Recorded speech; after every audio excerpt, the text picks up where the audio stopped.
C'est sous le thème Gens de mer, au cœur des transports maritimes de demain, que s'est ouvert les travaux commémorant la Journée mondiale de la mer, édition 2021, sous le patronage du ministre des Transports, de l'Aviation civile et de la Marine marchande, Jean-Marc Tchister-Tchikaya. La mer est le patrimoine de l'humanité. C'est une richesse que nous avons en partage. Et nous avons la responsabilité de la gérer de manière pérenne dans le strict respect de la Convention internationale des Nations unies sur le droit de la mer de 1982, à laquelle la République du Congo a souscrit.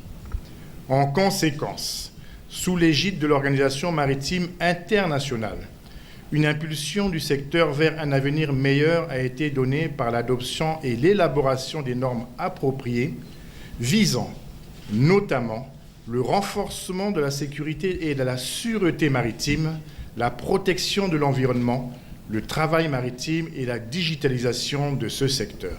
L'objectif visé par le thème retenu cette année vise à accroître la visibilité de l'action des gens en mer.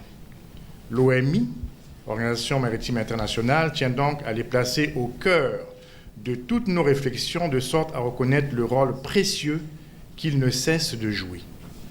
Notre attention doit particulièrement être focalisée sur les aspects liés à la protection des intérêts et au traitement équitable des gens de mer, à savoir la pandémie de Covid-19 et la crise de la relève des équipages.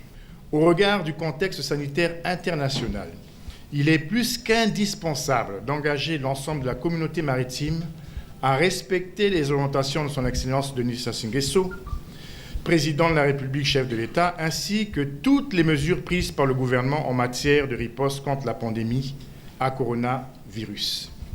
Je fais allusion donc là à la vaccination et je vous invite tous et toutes à vous faire vacciner. Thématique consacrée aux gens de mer cette année pour la bonne raison.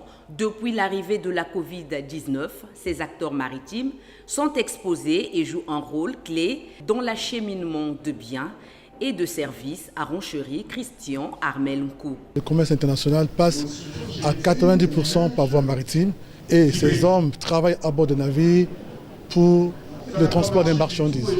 Depuis 2019, avec la pandémie en Covid-19, beaucoup d'économies sont en difficulté parce qu'il y a eu des confinements un peu partout dans le monde entier, les aéroports fermés, certains ports, les frontières entre États fermées.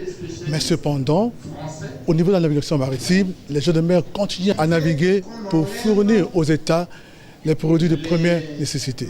Entre autres sous-thèmes développés par les experts, la pollution marine, la gestion et protection des gens de mer à l'ère de la Covid-19, les femmes dans l'industrie marine et la sûreté maritime à bord des navires. S'en suivait la séance de questions et réponses.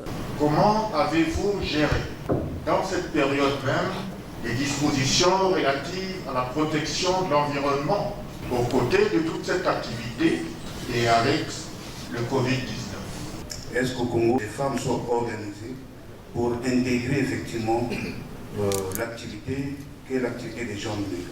Ces travaux d'une importance capitale pour l'environnement économique du pays et du commerce international ont débouché sur quelques recommandations. La mise en œuvre effective de la Convention STCW telle qu'amendée et les conventions de l'Organisation internationale du travail, OIT, sur le bien-être des gens de mer. La mise en œuvre effective de la Convention sur la facilitation du trafic maritime FAL et ses amendements sur l'échange électronique d'informations. L'intégration des femmes dans les différentes formations des métiers de mer. Puis la lecture du communiqué final et la fin des travaux. Nous voici parvenus au terme des travaux marquant la célébration de la Journée mondiale de la mer, édition 2021.